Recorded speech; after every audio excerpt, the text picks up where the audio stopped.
It is one of the most unforgettable moments in Peter Jackson's trilogy. The Mines of Moria, the Bridge of Khazad-dûm, Gandalf turning with his staff and sword and declaring, "You shall not pass!" The Balrog explodes from the shadows, horned, winged, whip in hand, a fiery beast of smoke and muscle.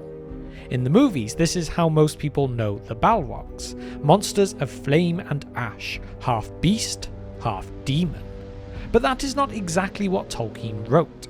In the books, the Balrogs were never just beasts. They were Maiar, spirits of the same order as Sauron, as Gandalf, as Saruman, but corrupted long ago by Morgoth. In fact, Tolkien calls them the Valaraukar.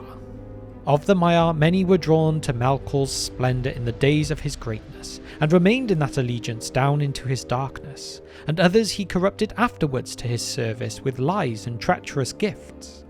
Dreadful among these spirits were the Valaraukar, the scourges of fire that in Middle-earth were called the Balrogs, demons of terror. These were not dumb monsters to be slain like trolls. They were intelligent, powerful, and terrifying. Commanders of Morgoth's armies, being a flame and shadow who could lead in battle, curse their foes, and strike fear before a sword was even drawn. The movie Balrog is unforgettable, but the truth? Tolkien's Balrogs was something far more chilling. In the films, the Balrog seems utterly unique, one lone monster, Durin's Bane, lurking in the depths of Moria. But in Tolkien's writings, the truth is a little bit more complicated. In his earliest drafts, Balrogs were not rare at all. In the Book of Lost Tales, they appeared in their hundreds, storming into battle with Morgoth's hosts. At Gondolin, whole schools of them were cut down by Tuor and Ecthelion like foot soldiers on a battlefield. Thus 5 fell before Tuor's great axe Drambolek, 3 before Ecthelion's sword, and 2 score were slain by the warriors of the king's house. At one point, Tolkien even wrote of 1,000 Balrogs pouring forth with Morgoth's legions. There came wolves and serpents, and there came Balrogs 1,000, and there came Glomund, the father of dragons. But this was Tolkien's early conception, and as the legendarium matured, the Balrogs became fewer, greater, and far more terrible. By the time of his later notes, Tolkien had decided there were never great armies of them. Instead, he scribbled in the margin, there should not be supposed more than, say, 3 or at most 7 ever existed. That was Tolkien's final word. The Balrogs were not cannon fodder to be slain in the dozens. They were Morgoth's captains, each one a terror, each one nearly unstoppable. Which makes Durin's Bane not just a random monster of Moria, but one of the last surviving terrors of the First Age. The movies present the Balrog as a beast, silent, snarling, something closer to maybe a dragon or a giant troll. But in Tolkien's Legendarium, the truth is far more unsettling. Balrogs were not dumb monsters. They were generals in Morgoth's armies, being of cunning and authority who could command entire hosts of orcs and beasts. The greatest of them was Gothmog, Lord of the Balrogs. It was Gothmog who struck down Feanor during the Noldor's first great battle in Middle-earth. Later at the Neath Anodiad, the Battle of Unnumbered Tears, he personally captured Hurin, binding him and dragging him before Morgoth. And it was Gothmog who killed Fingon, High King of the Noldor, with a whip of flame around his neck. These aren't the deeds of a brainless beast. These are the deeds of a captain, a strategist, and a commander of Morgoth's forces. Tolkien even describes Balrogs as capable of cursing their foes, sorcerous beings whose power went beyond sword and whip. In Utumno, he gathered his demons about him, those spirits who first adhered to him in the days of his splendour. Their hearts were of fire, but they were cloaked in darkness, and terror went before them. They had whips of flame. So when we think of Balrogs, we shouldn't picture beasts that roar and charge. We should picture fallen angels, corrupted spirits, intelligent and willful, who served as Morgoth's lieutenants in his war against the Valar and the Elves. The silence of Jackson's Balrog makes for good cinema, sure, but Tolkien's Balrogs could speak, they could command, and they could curse, and that makes them far more frightening. Few questions spark debate as much as, did the Balrogs actually have wings? Peter Jackson's films answer this with a resounding yes. His Balrog had massive leathery wings that stretch across the screen, and for most casual fans, that is the image that is now the default one. But Tolkien's texts are far less clear. We do have that passage from the Fellowship of the Ring when the Balrog appears in Moria, where it is described like this. His enemy halted again, facing him, and the shadow about it reached out like two vast wings. It drew itself up to a great height, and its wings were spread from wall to wall. It's easy to read this and imagine literal physical wings, but many scholars argue that Tolkien was describing the Balrog's shadow, not flesh and blood wings. The wings may have been figurative, a shape of darkness that spread across the walls like wings, not something that could ever take flight. And here's the telling point. Not once does Tolkien describe a Balrog actually flying. Not even when Gandalf drives Durin's Bane from the bridge and it plunges into the abyss. It falls. It doesn't soar. So do Balrogs have wings?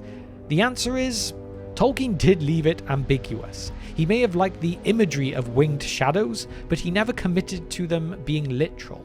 The movies made a choice, and it is a striking one, but it is not a fact you'll find confirmed in the books. The movies show the Balrog almost entirely as a creature of fire, a demon wreathed in flame, with smoke trailing from its body. It looks like a beast born from a volcano. But in Tolkien's descriptions, flame was only half the story. Balrogs were just as much about darkness as they were about fire. In the Silmarillion, Tolkien describes them like this. Their hearts were of fire, but they were cloaked in darkness, and terror went before them. This detail is one that can often be overlooked. A Balrog was not simply a monster that burned, it carried terror with it, an aura of dread that broke the spirit of its foes before the whip was ever raised. They were beings of shadow and despair, and that made them far more dangerous than just fiery brutes. Even in Moria, Gandalf does not just face fire on the bridge, he faces shadow.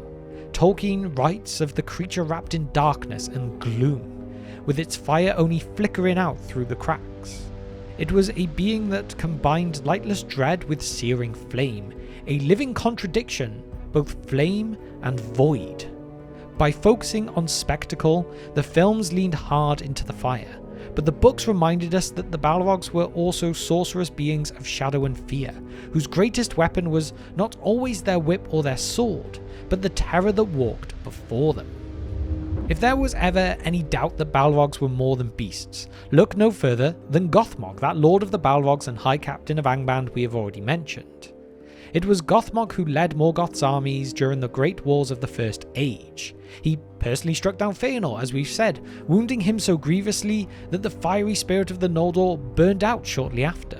Every action by Gothmog are not ones of a mindless brute. They are the deeds of a general, a commander of armies, and a terror in single combat. Tolkien consistently presents the Balrogs, and Gothmog most of all, as lieutenants of Morgoth, captains whose strength and cunning made them nearly unstoppable. So that means that their downfall was no small thing. Gothmog himself was slain in the fall of Gondolin, cut down by Ecthelion in a duel that cost both their lives. Another Balrog was brought down by Glorfindel in that same battle, falling with him into the abyss. These weren't throwaway monsters. Their deaths mark turning points in the history of Beleriand. When we think of Balrogs, we shouldn't picture them as prowling mindlessly in caves, hiding underground forever. We should picture them as leading Morgoth's greatest hosts, breaking kings and heroes alike. It is no accident, it often takes the greatest warriors to lay down their own lives to bring down one of these great demons. After the War of Wrath, most of the Balrogs were destroyed, but there were a few that escaped, fleeing deep into the roots of the world. And from those hidden pits, only one would rise again, the last known Balrog in Middle-earth, Durin's Bane. It is the Third Age by the time we see him again. The dwarves of Khazad-dûm delved too greedily and too deep, unearthing a terror of the First Age.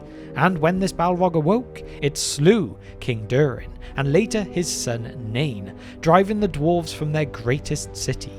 From that day, Khazad-dûm became Moria, or the Black Pit. By the time that the Fellowship of the Ring entered those halls, the Balrog had slept and ruled there for centuries. And when Gandalf met it on the bridge of Khazad-dûm, it wasn't just a monster in his way, it was a Maiar like himself, a spirit of the same order as Gandalf, Saruman, and even Sauron. Tolkien writes, "You cannot pass. I am a servant of the secret fire, wielder of the flame of Anor. You cannot pass. The dark fire will not avail you, flame of Udun." This was no ordinary duel. It was a clash of fallen and faithful Maiar, light against darkness, and Gandalf's sacrifice, breaking the bridge and falling into the abyss, finally casting down Durin's Bane on the peak of Zirazgil, was nothing less than a battle of angels.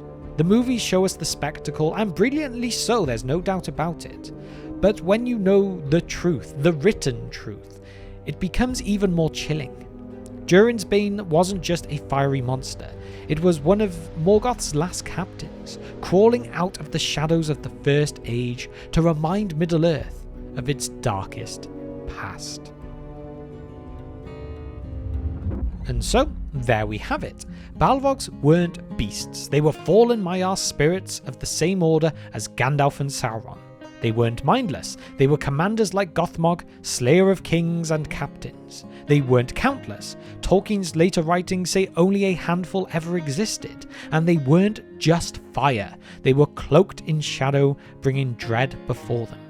Durin's Bane wasn't just a monster in Moria, it was one of Morgoth's last captains, a living echo of the First Age. So, when you think of Balrogs, don't picture just fire and wings. Picture corrupted angels of war. But now it is your turn. What do you think is the biggest myth about the Balrogs? Or are there in fact any that I have missed from today's video? Please share your thoughts in the comment section down below. And along with that, if you would like to support the channel in other ways, please consider our Patreon. It would really help us out in that up and down world of YouTube. But with that, thank you for spending just some of your time with me today, and I will see you next time on The Broken Sword.